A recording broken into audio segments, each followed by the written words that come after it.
बेटा ये अपना है लेक्चर नंबर 7, ठीक है, and topic you know trigonometry. So today we will discuss the different identity.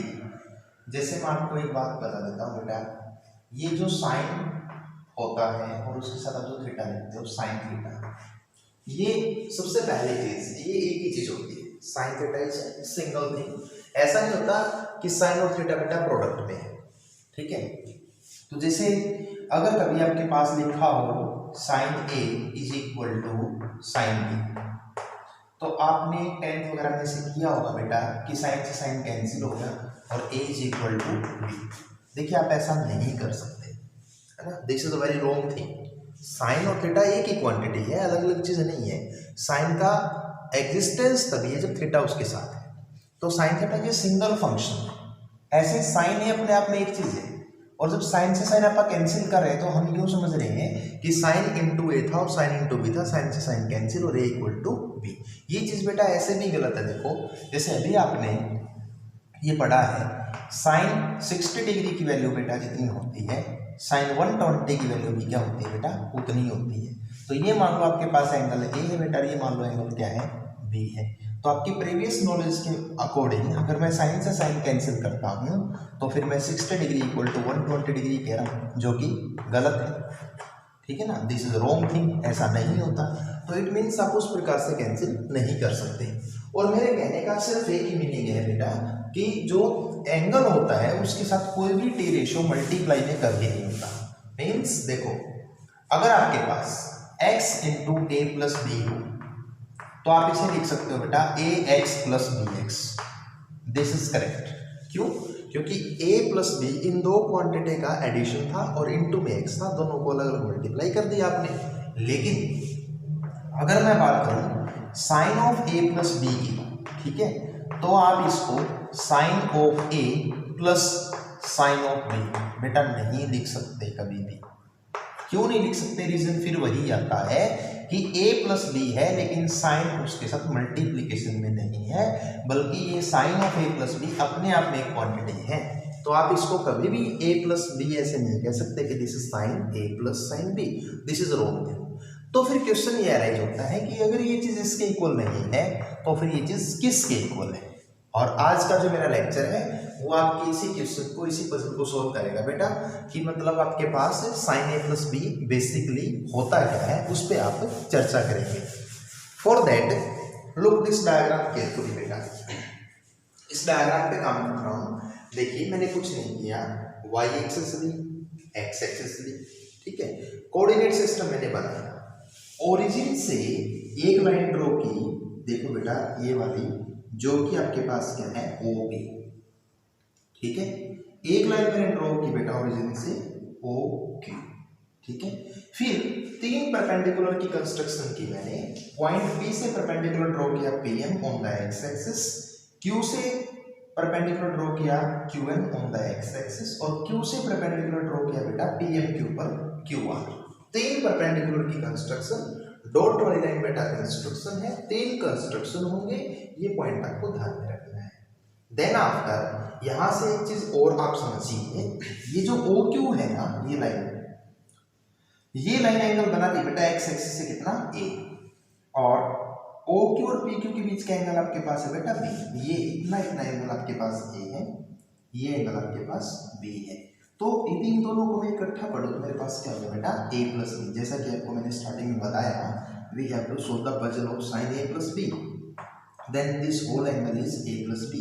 क्योंकि ये यहाँ तक का a है और यहाँ तक का b, दोनों इकट्ठा पढ़ोगे क्या हो जाएगा a प्लस बी. ये इंपॉर्टेंट है. और एक इंफॉर्मेशन देखिए, इस डायग्राम के बेस पर मैं ये भी कह सकता हूँ बेटा कि R Q is parallel to, ये लाइन है क्या R Q, this is parallel to O N, और you can see x axis. भाई ये आर क्यू और ये जो एक्स एक्सिस है पैरेलल है. क्यों पैरेलल है? क्योंकि देखो पीएम जो लाइन है उस पे क्यू आर भी परपेंडिकुलर है और एक्स एक्सिस भी परपेंडिकुलर है. और आप अपनी लोअर क्लासेस की नॉलेज के बेस पर ये समझते हो कि ए की लाइन पर जो दो परपेंडिकुलर लाइंस होती हैं वो आपस में क्या होती है बेटा, parallel. These are parallel to each other. अच्छा, ये पैरेलल होने का फायदा क्या होगा बेटा? अगर लाइंस पैरेलल है तो आपने पढ़ा होगा ऑल्टरनेट इंटीग्रल एंगल. तो देखिए यदि आर क्यू और ओ एन पैरेलल है तो ये ओ क्यू ट्रांसवर्सल हो गई, और ये एंगल आपका ए है बेटा, तो ये एंगल भी क्या होगा, ए होगा। ठीक है, ये एंगल आपका क्या होगा, ए। अब देखो ये टोटल एंगल क्या था 90, ये इतना इतना ए होगा अल्टरनेटिव एंगल की वजह से। ये टोटल कितना था बेटा 90, तो ऊपर का जो रिमेनिंग एंगल है वो कितना होगा, वो होगा बेटा 90 माइनस ए। ये एंगल क्या होगा आपका 90 माइनस ए, और ये 90 है तो ये एंगल क्या होगा बेटा ए होगा। ये मेन पॉइंट है, यहाँ तक आप पहुँच जाइए। ये एंगल है तो ये टोटल बेटा 90 था, तो 90 में से छोड़ दो, ऊपर क्या रहा 90 minus A, this angle is 90, so this angle will be A. ठीक है, यहाँ तक हमने डायग्राम को स्टडी किया है। उसके बाद आपकी लोअर क्लास की जो बेसिक इन्फॉर्मेशन है मैं उसको अप्लाई करूँगा। बेटा प्रॉपरली इस डायग्राम को आप देखिए, जैसे ये एंगल जो है आपका, ये इतना इतना एंगल आपको क्या नजर आ रहा है 90 माइनस ए। ये केवल मैं समझाने के लिए कर रहा हूँ। ये एंगल ए क्यों था, क्योंकि ये इसके इक्वल था, ऑल्टरनेट इंटीरियर एंगल, क्योंकि ये लाइन इस लाइन की क्या थी बेटा पैरेलल थी। पैरेलल क्यों थी वो क्लियर किया गया है। So first of all make this diagram, I am giving you pause of few seconds, please look it properly and note down your notebook. हाँ बेटा देखो, ऑफ डेट आपने डायग्राम को नोट कर लिया होगा बेटा। डायग्राम नोट करने के बाद आपके लिए देखो समझना आसान है बेटा। अब मैं देखो ट्रायंगल PMO ले रहा हूँ। अब ट्रायंगल PMO आपने नोट की भी है और मैं आपको एक बार इसमें दिखा देता हूँ बेटा। देखो PMO बेटा ये ट्रायंगल है, PM नीचे M है, परपेंडिकुलर हो, means I am talking about this triangle, है ना। तो इस ट्रायंगल में आप एक बार सोचो बेटा, ये ट्रायंगल मैं डिस्कस कर रहा हूँ जिसको मैंने हाईलाइट किया। In this triangle I am talking about the triangle PMO, है ना, विजुअलाइज हो चुकी। देखो बेटा इसका टोटल एंगल आपके पास क्या है, ए और बी का टोटल A + B। तो यदि बेटा मैं इस एंगल का साइन दूंगा तो साइन ऑफ एन एंगल क्या होता है बेटा, परपेंडिकुलर अपॉन में हाइपोटेन्यूज। ठीक है, तो परपेंडिकुलर कौन हुआ PM, हाइपोटेन्यूज कौन हुआ OP। इसलिए मैंने देखा in triangle PMO sine of A + B is equal to PM upon OP। देखिएगा फर्स्ट लाइन प्रूफ की, साइन A + B डेफिनेशन कहती है perpendicular divide by hypotenuse.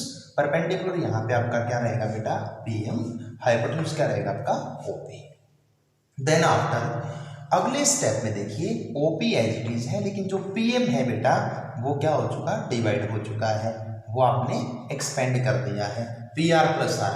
Look at the geometry बेटा। देखो PM है बेटा ये लेंथ है ना टोटल, तो आप इस टोटल PM जो लेंथ है, P से जब आप M तक आए हैं तो रास्ते में हमने R पे रेस्ट ले लिया, पॉइंट R बीच में पड़ता था उस पर रेस्ट कर लिया है मैंने। तो इसलिए मैं इस पूरे PM को टुकड़ों में लिख रहा हूँ, PR + RM, this one right, PR + RM। तो ये आपका बेटा स्टेप नंबर 2। ठीक है, उसके बाद देखिए ऊपर दो चीज एडिशन में है, नीचे OP है। OP को इससे भी डिवाइड कर सकते हो, इससे भी डिवाइड कर सकते हो, PR upon OP + RM upon OP। This point is also clear. ठीक है, इसमें भी कोई समस्या नहीं है। इसके बाद अगले स्टेप में देखो बेटा, PR upon OP as it is copy किया गया, plus sine as it is copy किया गया, और ये क्या देखो RM अपॉन OP था, लेकिन लिखा क्या मैंने QN अपॉन OP। तो फर्क क्या आया, जहां RM था वहां मैंने क्या यूज किया बेटा QN। तो देखो साथ में रीजन भी दे रखा है। ऐसा क्यों किया, क्योंकि RM और QN तो इक्वल है। अच्छा ये इक्वल है, ये कैसे, देखिए ज्योमेट्री इधर आइए, ये देखिए डायग्राम। मैं क्या कह रहा हूं, मैं कह रहा हूं कि RM और QN इक्वल है। हाँ इक्वल कैसे, क्योंकि एक रेक्टेंगल है। देखो ध्यान से, इट इज रेक्टेंगल। अच्छा रेक्टेंगल कैसे, देखो भाई कंस्ट्रक्शन से परपेंडिकुलर, ये परपेंडिकुलर, हाँ और ये भी परपेंडिकुलर, तो रिमेनिंग एंगल भी क्या होगा परपेंडिकुलर, हेंस रेक्टेंगल। बिल्कुल, तो रेक्टेंगल की अपोजिट इक्वल होती है, इसलिए मैंने इसको लिखा। ठीक है, यहाँ तक बिल्कुल इजी माइंड से आपने इसको गेन किया, बेसिक ज्योमेट्री, बेसिक जो कंसेप्ट था उसको आपने यूज किया बेटा। देन आफ्टर ये जो स्टेप है, ठीक है, ये स्टेप दिमाग हिला के रख देगा, सबसे प्यारा स्टेप, सबसे इंपॉर्टेंट स्टेप। यहाँ देखो जो मैंने पिंक कलर में यूज कर रखा है, ये एडिशनल क्वांटिटी है। था तो आपका PR अपॉन OP, लेकिन मल्टीप्लाई किससे किया बेटा, P Q upon P Q. अब बताओ P Q upon P Q कितना होगा 1। तो कोई भी चीज अगर 1 से मल्टीप्लाई होगी तो क्या फर्क पड़ेगा, ये है तो वही ना, लेकिन इसका लुक चेंज हो गया। इसी प्रकार Q N upon O P, इसको किससे मल्टीप्लाई किया, O Q upon O Q, वो भी क्या है बेटा 1। तो किस चीज की 1 से मल्टीप्लाई करने से कोई फर्क नहीं पड़ता। तो ये चीज जो है वो यही है, लेकिन फिर भी मैंने सेम क्वांटिटी से मल्टीप्लाई और डिवाइड किया, यहाँ भी मल्टीप्लाई डिवाइड किया। अब बेटा प्रश्न ये उठता है कि मुझे कैसे पता चला कि P Q upon P Q इसके साथ आएगा और O Q upon O Q इसके साथ आएगा। ये रट्टा नहीं मारना, you have to understand it, आपको समझना है ये। देखिए मैं आपको समझाता हूँ बेटा, पी आर और ओ पी का जो रेशियो था उसकी मल्टीप्लाई में P Q upon P Q मैंने क्यों लिया, देखिए ध्यान से, ज्योमेट्री बताएगी बेटा। पी आर मैंने कौन सी लाइन, पी आर आपके पास राइट, और अपॉन में क्या था बेटा ओपी, ये तो रेशियो किसका था, पी आर का था किसके साथ, ओपी के साथ। अब जरा ध्यान से देखो, पी आर और ओपी, क्या ये दो लाइन मिलके कोई भी राइट ट्रायंगल बना रही है, नहीं बना रही। तो हम क्या करते हैं, हम एक ऐसी कॉमन लाइन, कॉमन साइड ढूंढने की कोशिश करते हैं जो इसके साथ भी एक राइट ट्रायंगल फॉर्म करती हो और इसके साथ भी एक राइट ट्रायंगल फॉर्म करती हो। तो आपका ध्यान जाएगा बेटा, देखो पी क्यू के ऊपर जाएगा ना, देखो पी क्यू। अब पी क्यू लाइन अगर पी आर को मिल जाए तो राइट ट्रायंगल फॉर्म हो गई, और अगर ये पी क्यू लाइन ओपी को मिल जाए तो भी बेटा राइट ट्रायंगल फॉर्म होगी। ये रीजन है कि मैंने पी क्यू को उठाया। पी क्यू क्या है, कॉमन है, लिंकिंग है, किस किस के बीच का, पी आर और ओपी के बीच का। तो जो इनके बीच का बॉन्ड था, जो इनके बीच का लिंक था, जो इन दोनों को कोरिलेट कर सकता था, मैंने उसी साइड से मल्टीप्लाई किया और डिवाइड किया। देखिए उसके अंदर प्रूफ के अंदर देखिएगा, ये समझ में आ गया होगा हर बच्चे को, नहीं तो 2-3 बार इसको आप रिवाइज करके देखेंगे आपको आ जाएगा। नेक्स्ट है बेटा क्यू एन अपॉन ओपी। अब इसकी मल्टीप्लाई में क्या आया, O Q upon O Q. तो जैसे ये पजल सोल्व करी आपके माइंड में आ गया होगा कि हाँ सर ने जरूर यहाँ भी क्या किया, ओ क्यू जरूर क्यू एन और ओपी को क्या कर रही होगी बेटा, लिंक कर रही होगी। आप बिल्कुल सही सोच रहे हैं, इसकी एक्सप्लेनेशन भी सेम टू सेम है। एक बार ज्योमेट्री देख लेते हैं। क्यू एन ओपी याद रखना, ये क्यू एन है बेटा और ये ओपी। देखो दूर दूर तक कोई कनेक्शन नहीं ओपी का और क्यू एन का, लेकिन ओपी का और क्यू एन का, ओपी का और क्यू एन का, ओपी का और क्यू एन का कनेक्शन हो सकता है अगर ओ को क्यू से मिला दिया जाए। देखो ध्यान से, अगर ये साइड ओ एन को मिल जाए तो राइट ट्रायंगल फॉर्म हो गई, और अगर ये वाली साइड ओ क्यू को मिल जाए तो भी राइट ट्रायंगल फॉर्म होगी। हेंस मैंने क्या किया, O Q divide by O Q किया, right. Hope that this step is clear to all the students. Next line देखो बेटा, अरेंजमेंट को मैंने क्या किया है, रीअरेंज किया है। चीजें वही हैं, पी आर और पी क्यू, देखो ऊपर पी आर और पी क्यू है, ओपी एंड पी क्यू, ये भी ओपी एंड पी क्यू है, इनकी जगह को इन्वर्ट कर दिया बेटा, पी क्यू को उधर ले, ओपी को उधर ले। क्योंकि अगर हम ऐसा नहीं करते तो कोई बच्चा इससे ये कैंसिल भी कर सकता था, जो हमसे भूल होती। लाइकवाइज इसमें भी Q N into O Q each चीज रखा है मैंने, लेकिन ओपी को ले गए यहाँ और ओ क्यू को ले आए यहाँ, इन्वर्ट कर दिया, मल्टीप्लाई में ऐसा कर सकते हैं। अब इसके बाद P R upon P Q, केवल आप 10th क्लास की डेफिनेशन लगा दो बेटा। P R upon P Q, देखो ज्योमेट्री में आओ, पी आर ये पॉइंट आपके पास आर था, आपको बता दूंगा कि ये आर था। पी आर को डिवाइड किया गया है किससे बेटा, पी क्यू से। तो ये एंगल आपके पास 90 था और ये एंगल क्या था बेटा ए। इसका मैं स्टार्टिंग में आपको प्रूफ दे चुका हूँ। तो इसके लिए ये किसका काम करेगा, बेस, ये किसका काम करेगा, हाइपोटेन्यूज। तो बेस अपॉन हाइपोटेन्यूज क्या होता है बेटा, कोस ऑफ थीटा। तो ये रेशियो आपका क्या बना, कोस ए। सिमिलरली आप डायग्राम में मैच करते हैं, ये रेशियो आपके पास बनेगा बेटा साइन बी, ये रेशियो बनेगा साइन ए और ये रेशियो बनेगा कोस बी। ज्योमेट्री में कंफर्म करके देखो, आपको डेफिनेटली ऐसा मिलेगा।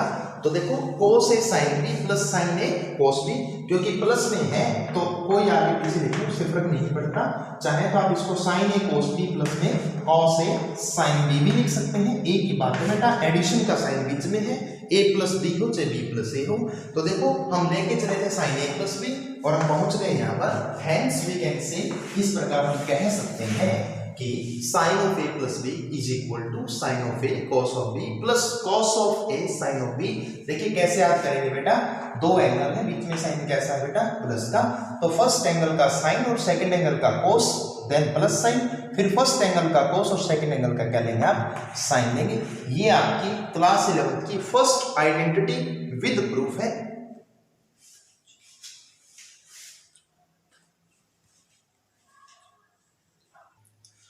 हाँ बेटा देखो, मैं उम्मीद करता हूँ कि साइन ए प्लस बी आपको पता चला होगा। What is the mystery of sine A plus B.